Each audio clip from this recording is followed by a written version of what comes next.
Olá, meus queridos, dando início então à nossa segunda semana de estudos de geografia. Vamos então continuar o que a gente começou na sexta sobre uma geografia do Brasil, né? Então a gente viu um pouco sobre o Brasil no mapa do mundo e hoje então a gente vai ver como que a gente se organiza politicamente, algo que, como a gente discutiu, é uma dos objetivos da geografia. Perfeito?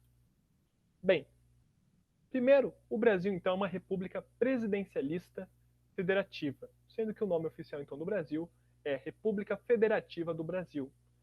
O que isso, então, quer dizer? Bem, vamos quebrar. Então, né, a gente tem aqui república, presidencialista e federativa. Vamos tentar entender o que é cada uma. Primeiro, então, né, antes a gente só precisa ter um pouco de uma ideia de o que são os governantes e quem são os governados. Não precisa não, na verdade. Vamos voltar aqui. Não posso, na verdade, cortar. Vamos quebrar por partes. Então, primeiro, república. Então, vai vir da palavra república, que é coisa pública. Certo? Então, essa ideia de que a gente vai ter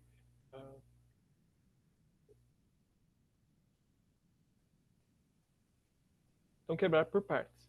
Primeiro, então, temos a república. O que é república? República vem da palavra res pública. Res pública significa coisa pública, coisa do povo, certo? Então, esse governo do povo, a gente acaba também associando república, então, onde todos os governantes serão eleitos pelos governados. A gente vai ver, né, que diferente do que era principalmente na Grécia Antiga, né, na cidade de Atenas, que era uma democracia direta, a gente vai ter aqui a representação indireta. Então a gente vai ter uma diferença entre governantes e governados que a gente já discute. Presidencialista, então, vai ser o quê? Uma república onde o presidente, que vai ser o chefe, nesse caso aqui, do caso do Brasil, o chefe de Estado e de governo, ele vai ser, a gente já vai ver bonitinho essa denominação toda. Porém, então a gente elege a figura do presidente, a figura central chama-se presidente. A gente vai ter outros regimes republicanos, né, como o parlamentarista, onde a figura central seria o primeiro-ministro, ou um caso misto, né, como o caso da França, que é semipresidencialista, tem um primeiro-ministro e um presidente. E federativa, né, devido então a gente ter uma federação, um conjunto de estados compondo a União, que é o Brasil. A gente vai ter, então, na ideia de federação, uma autonomia muito maior dos estados. É menor do que uma confederação, mas maior do que uma união. Né? Confederação a gente pode ver na história, né? A Confederação Germânica, onde eram estados independentes, então, que compunham uma confederação, mas com grande autonomia. E a União seria um país, então, que o poder central manda em tudo. E aqui, né, a gente tem o poder federal, que é muito forte, porém ele não é onipotente, podemos dizer assim. Então, né, e do Brasil é onde estamos. Então vamos começar diferenciando governantes e governados, certo? Governantes, então, são aqueles que exercem o poder, né, seja ele de diversas facetas. A gente vai ver aqui que a gente vai dividir, no caso aqui do Brasil, o poder em três. Mas então os governantes vão ser então quem vão exercer o poder. E os governados vão ser quem, né, são submetidos ao poder dos governantes. Para não ficar algo desbalanceado, né, já que a gente está falando de poder, os governados elegem os seus governantes, certo? Há uma rotatividade para que não haja abuso de poder, há um controle para que não haja abuso de poder, e também, né, os governantes vai ter diversas limitações, e também a ideia é que sirva os governados. Então, na verdade, tenta-se fazer com que os governados tenham mais poder do que os governantes, mas infelizmente muitas vezes isso não acontece, mas não só no Brasil, como no mundo inteiro. Bem, então o que a gente discutiu já. Bem, então o que a gente já discutiu é república, então vem do latim res pública, então coisa pública.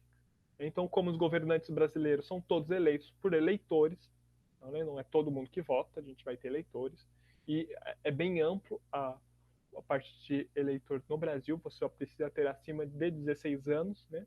E depois dos 18 até os 70 você é obrigado, mas tendo a data acima de 16 você é considerado eleitor, não importa o seu sexo, não importa a sua renda, não importa a sua escolarização, tanto que até os analfabetos são eleitores, algo que a gente vai ver vai ser um grande salto nessa questão de cidadania, porque durante muito tempo da história, não só no Brasil, mas no mundo, alfabetos não podiam votar, né?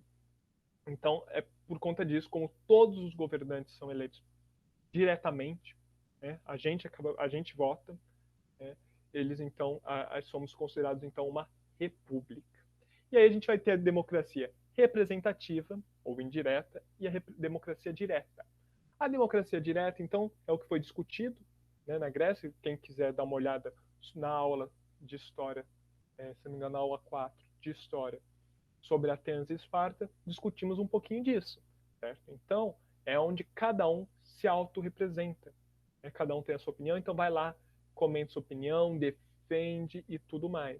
Enquanto que a representativa, então eu vou eleger alguém para me representar. Certo? Porque no caso, por exemplo, do Brasil, com uma população de 200, com cerca de 220 milhões de habitantes, será complicado a gente fazer uma assembleia com todo mundo e discutir. Né? Há outros modos, há discussões sobre outros modos, além da democracia representativa, mas atualmente é a que acontece no Brasil devido, não só no Brasil, como em quase todo mundo, então essa ideia de que fica complicado a gente exercer diretamente esta democracia. Então a gente acaba elegendo, e é por isso que a importância da eleição, tanto que eleições muitas vezes são consideradas a festa da democracia. E aí, o que a gente também discutiu, república presidencialista, porque o presidente eleito detém a chefia do Estado e governo. Então vamos diferenciar o que é chefia do Estado e o que é chefia do governo. Bem, primeiro o que é chefia do governo. Chefia do governo, então, é quem detém o poder central, no caso aqui o executivo, quem vai fazer as coisas acontecerem, certo? Então, isso é o chefe do governo. Então, é quem vai governar de fato, certo?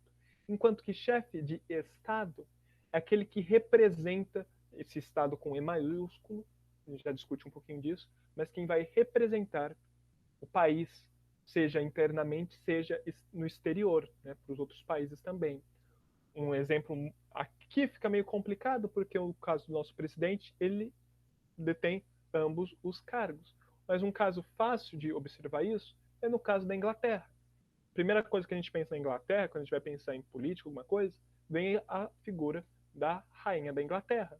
Só que ela não detém poder algum, ela não governa, ela não cria leis, ela não tem, né, foge do controle dela, ela não tem opinião.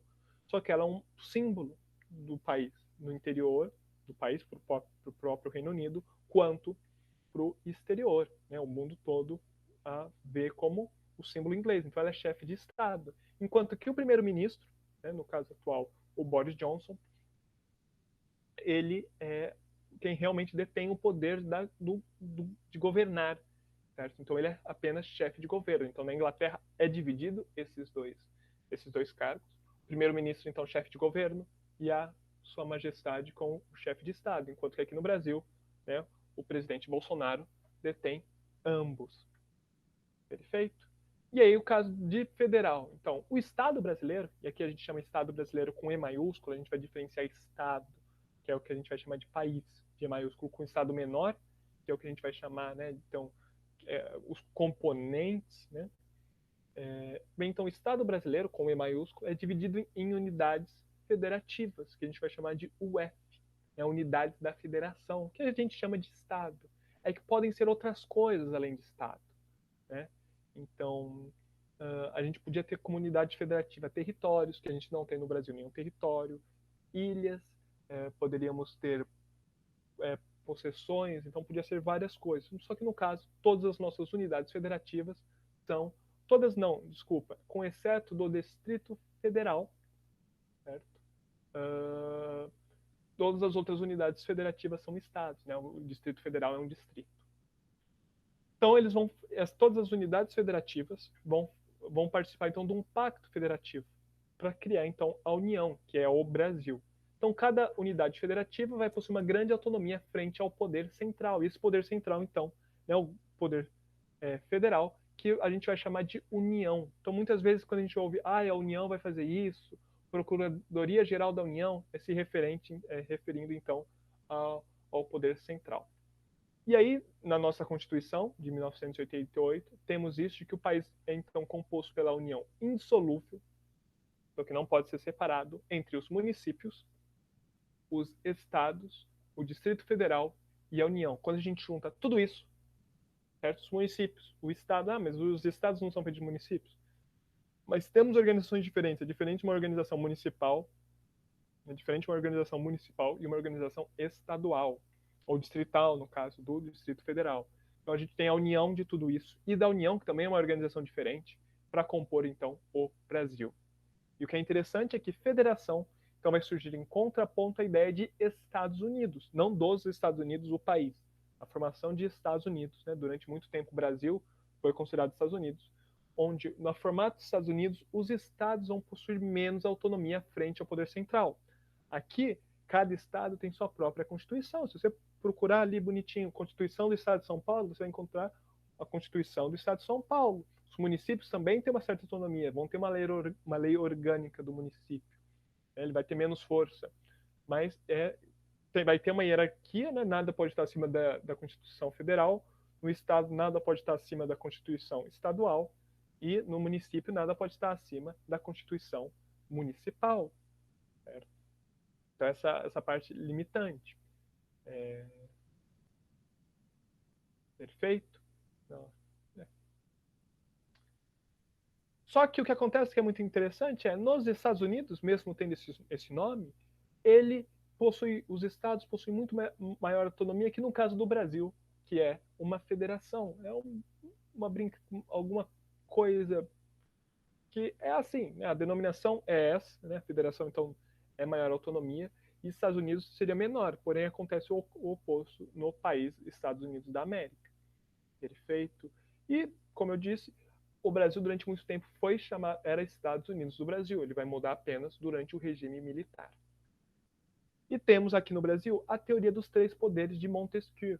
Né? Quando a gente for ver um pouco sobre os iluministas, a gente vai ver um pouco do Montesquieu. O Montesquieu, então, ele vai defender então a divisão do poder, que antes era o rei detinha todos, né? Era o poder absolutista.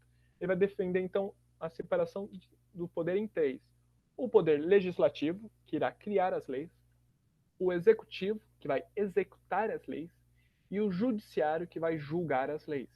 Os três independentes, então cada um, né, independente, não depende um do outro, e harmônicos entre si. Então, os três são separados, porém precisamos dos três para que as coisas ocorram. E vamos ter então os três poderes no Brasil presentes nos nossos três níveis administrativos brasileiros: no federal, no estadual ou distrital, no caso do Distrito Federal, e no municipal. Algumas outras características que temos que ver bonitinho também é que no Brasil temos o pluripartidarismo. Pluri, então, de vários, e partidarismo de partido. Então, no Brasil existe a possibilidade, não é uma obrigação, mas existe a possibilidade de se haver inúmeros partidos. E é o que temos, né? A gente tem diversos partidos políticos no Brasil. Né? Eu não sei o número exato, mas acredito que sejam mais de 20 partidos, certo? Enquanto que em dados momentos não tivemos partido, né? Um exemplo é o Estado Novo, né? A ditadura de Getúlio Vargas, que não tivemos nenhum partido, e no período do regime militar, que foi bipartidarismo, né? Que tínhamos apenas dois. Mas aqui, então, temos esse pluripartidarismo. Então, e a ideia de partido, né? De organização de ideias, né? De pessoas com diversidade de pensamento. Perfeito? E outra coisa é que o nosso legislativo federal, nosso órgão máximo legislativo, é bicameral, ou seja, possui duas câmaras, certo? Então, o parlamento brasileiro, né, então, onde as leis são criadas, que no nosso caso se chama Congresso Nacional, é bicameral, ou seja, duas câmaras, certo? Então a gente vai ter a Câmara dos Deputados e o Senado, certo? que vão ter, juntos eles vão criar as leis, mas aí no caso federal, eles vão ser separados, eles vão em conjunto, mas não é uma coisa só, tanto que a gente tem eleição para senador e para deputado, perfeito? E vamos tentar então entender um pouquinho o que é cada um, né? Por que tem duas e como é interessante essa ideia do bicameral. Bem, a gente tem então a Câmara dos Deputados, né? Então só voltar aqui, a gente tem aqui então o Palácio do Congresso, certo? Que é famoso aqui, é lá em Brasília, né? A arquitetura do Niemeyer, e a gente vai ter esses dois, esse negocinho na minha frente, filho da mãe, desses dois que seriam pratos que a gente vai ver bonitinho cada um, perfeito? Então aqui é o Palácio do Congresso. Então a gente tem a Câmara dos Deputados, que é então seria o prato virado para cima, certo?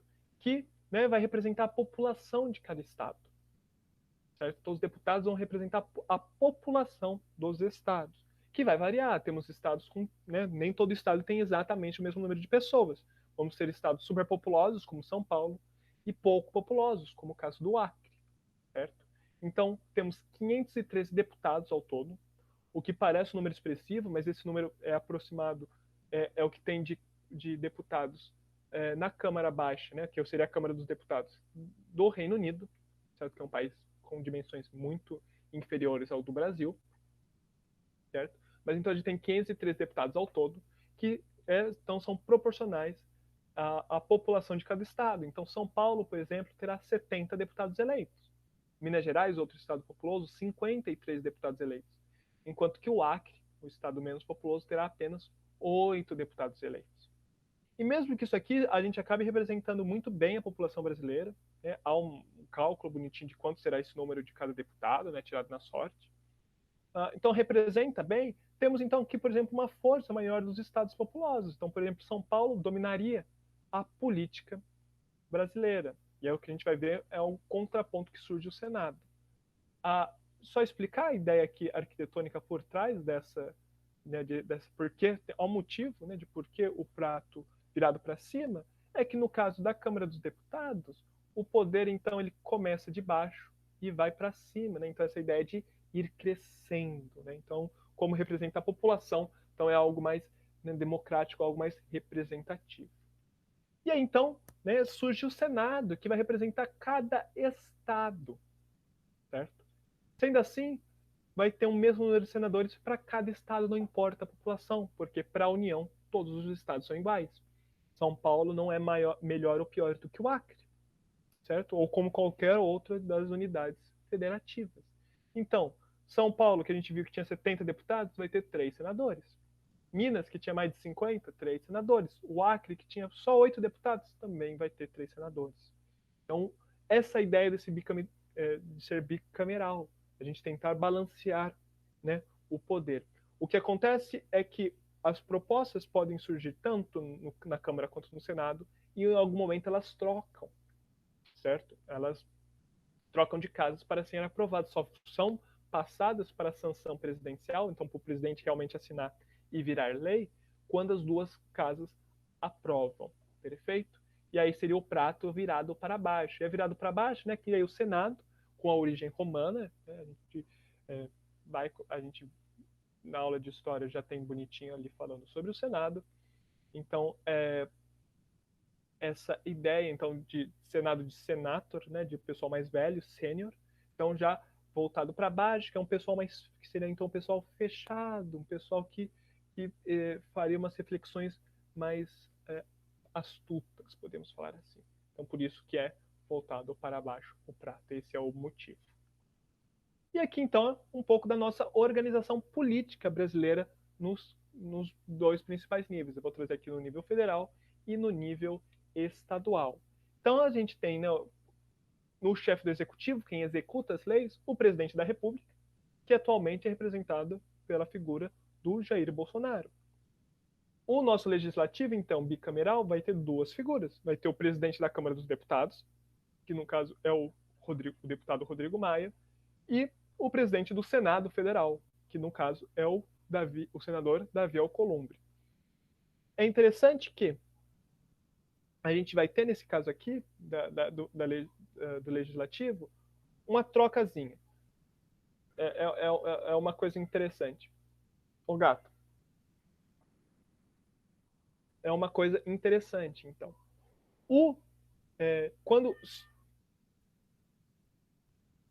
a união, então, da Câmara dos Deputados com o Senado vai formar, então, o Congresso Federal. Quando estão todos reunidos, e há alguns momentos que todos se reúnem, quem lidera é o presidente do Senado, devido à importância dada aos devido à importância que é dada ao Senado. Então, o chefe do Congresso Nacional é o presidente do Senado. Enquanto que na sucessão presidencial, que é primeiro presidente, depois vice, vem então o presidente da Câmara, certo? Por ser mais representativo devido a representar toda a população brasileira, certo? E por fim, né, a gente vai ter também o presidente do Supremo Tribunal Federal, que vai ser o judiciário, né, o máximo judiciário brasileiro, que é representado pelo ministro Dias Toffoli. Perfeito? E essa organização, essa divisão entre executivo, legislativo e judiciário se repete da maneira estadual. Porém, os estados brasileiros, eles são organizados com uma única Câmara. Não é bicameral os estados. Então a gente só tem uma Assembleia Legislativa. No caso aqui de São Paulo é a Assembleia Legislativa Estadual, né, a ALESP, né, do estado de São Paulo. Então a gente tem a figura do executivo, né, do governador estadual eleito, né, então o João Dória, o presidente da Assembleia Legislativa, que atualmente é o Cauê Macris, chefe do Legislativo Estadual, e o presidente do Tribunal de Justiça do Estado, então chefiando o Judiciário, no caso o desembargador Geraldo Pinheiro, perfeito? Uma curiosidade também, uma curiosidade não, mas um fato importante, é que as eleições internas para quem vai ser o presidente do Legislativo, né, ambos o caso federal ou estadual, é de modo indireto, porém é considerado democrático porque eles são eleitos em pares, né, entre seus pares, que todos foram eleitos democraticamente. Né? Então, todos ali que estão concorrendo a essa eleição direta foram eleitos de modo democrático, certo? Enquanto que tanto o STF quanto o Tribunal de Justiça já não há a eleição, até devido ao judiciário ser diferente, a sua representação, já que eles estão julgando as leis, mas no caso dos ministros do STF, eles são indicados pelo presidente da República e aprovados numa sabatina do Senado. Né? Sabatina, então, seria uma reunião. E essa organização estadual se repete, então, também no municipal. Eu não trago aqui para vocês, devido também à diversidade que a gente tem nos municípios, né, que faria sentido muito pontualmente. Então, a gente teria a figura do prefeito municipal, o executivo, o presidente da Câmara dos Vereadores, o legislativo, e o presidente do Tribunal de Contas do município no judiciário. Então, sempre esses três poderes se repetindo. Perfeito? Então, eu trouxe para vocês um pouco de como se organiza politicamente o Brasil, algo extremamente essencial não só para os vestibulares, como nossa vida cidadã, né? Saber como que funciona para podermos exercer a cidadania. Então, algo fundamental para as nossas vidas, seja agora que queremos, então, prestar uma faculdade, prestar algum concurso, seja a gente como cidadão brasileiro. Perfeito? Agradeço a todos vocês. Amanhã continuamos a falar um pouco de geografia do Brasil. Muito obrigado.